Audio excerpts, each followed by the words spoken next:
ধীবরকে ছেড়ে দিয়েছে, দিয়ে সেই ভিখারির কাছে গেছে, গিয়ে তার কাছ থেকে টাকার মানিব্যাগটা কেড়ে নিয়েছে, নিয়ে তাকে জেলে পুরে দিয়েছে। এদিকে আমার গোবিন্দ বিশ্রামে আছে, সে গিয়ে তার পাশে বসেছে। গোবিন্দ বলছে, আরে ঝাড়ুদার, তোমাকে আমি যা যা বলেছিলাম তুমি সব করেছো? বলছে, হ্যাঁ আমি সব করেছি। বলছে, কিন্তু তুমি আমাকে একটা কথা বলেছিলে, সেইটা আমি রাখতে পারলাম না। বলছে, কি কথা? বলছে, আরে ওই যে চুপ করো চুপ করো, আমি বলছি কি কথা। বলছে, তোমাকে আমি বারবার করে বলেছি তুমি আর যাই করো মুখে কোনো কথা বলবে না, তুমি তার সত্ত্বেও মুখে কথা বলেছো। তুমি জানো তুমি মুখে কথা বলে কত বড় ভুল করেছো?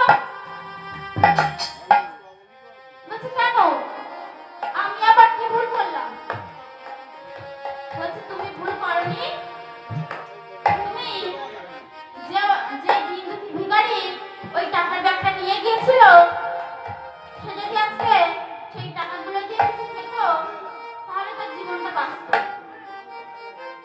আর যাকে জেলে পুরে বলে নিয়ে যাচ্ছিল, সে যদি আজকে জেলে থাকতো তাহলে তার জীবনটা এইভাবে যেত না। তার কারণ তার ভাগ্যে লেখা ছিল সে যদি আজকে মাছ ধরতে চায় তাহলে মাছ ধরতে গিয়ে তার জলে ডুবে মৃত্যু হবে। বলছে, তুমি আমার দুটো পরিকল্পনাই ভেস্তে দিলে, তুমি এগুলো ডুবালে ওগুলো ডুবালে। তখন মা ঝাড়ুদার বলছে, দরকার নেই বাবা আমার তোমার চাকরি, তুমি নাও বাবা তোমার বাঁশি।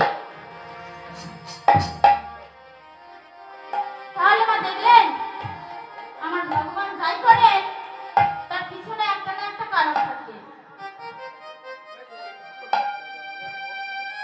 আজকে মা আমার ভগবান সকল সখাগণকে নিয়ে বিনোদ খেলা খেলবে বলে তার কি আনন্দ, আর তার গাভীগণ বলে তৃণাঙ্কুর সেবা করছে। তা আমার সভাটা কেমন হয়েছে? ছোটি ছোটি গাইয়া